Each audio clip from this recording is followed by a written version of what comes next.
Max and the Haunted House. On Halloween night, the moon hung high, casting an eerie glow over the small town.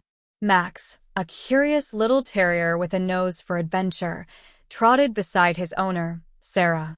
They moved from house to house, collecting candy and admiring the spooky decorations.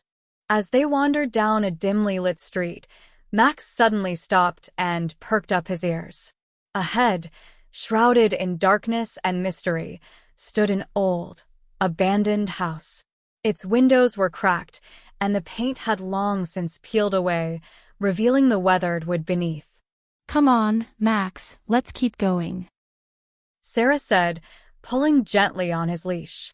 But Max stood firm, his eyes fixed on the shadowy figure of the house. Sarah, sensing Max's determination, sighed and agreed to take a closer look. They approached the rusted gate, which creaked ominously as it swung open. The house loomed over them, silent and foreboding. Max led the way up the overgrown path, his nose twitching as he caught strange scents in the air. The front door, barely hanging on its hinges, opened with a loud groan as they pushed it open. Inside, the air was cold and filled with the musty smell of decay. The house was dark, lit only by the faint glow of the moon through the cracked windows. Max sniffed the floor, following an invisible trail deeper into the house. Suddenly, he stopped, his fur bristling.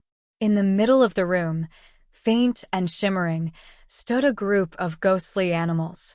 A cat, a rabbit, a bird, and even a small mouse hovered in the air, their forms translucent and glowing with a soft, eerie light.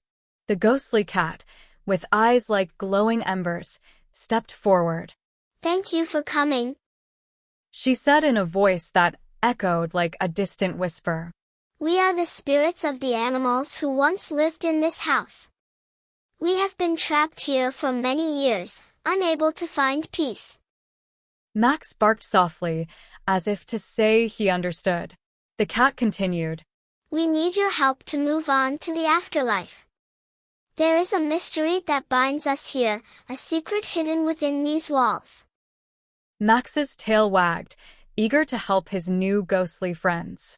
Sarah, feeling a strange mix of fear and curiosity, followed as Max led the way through the house. They explored dusty rooms and creaking hallways, finally coming to a stop in front of an old, ornate mirror in a forgotten room. Max stood on his hind legs, pawing at the mirror. With Sarah's help, they managed to tilt the mirror aside, revealing a small, hidden door. Inside, they found a dusty journal, its pages yellowed with age. Sarah opened the journal and began to read. It told the story of a kindly old woman who had once lived in the house and cared for many animals. When she passed away, the animals, out of loyalty and love, remained in the house, unable to leave. The journal contained a spell that could set them free, written in the old woman's delicate handwriting. With a trembling voice, Sarah read the spell aloud.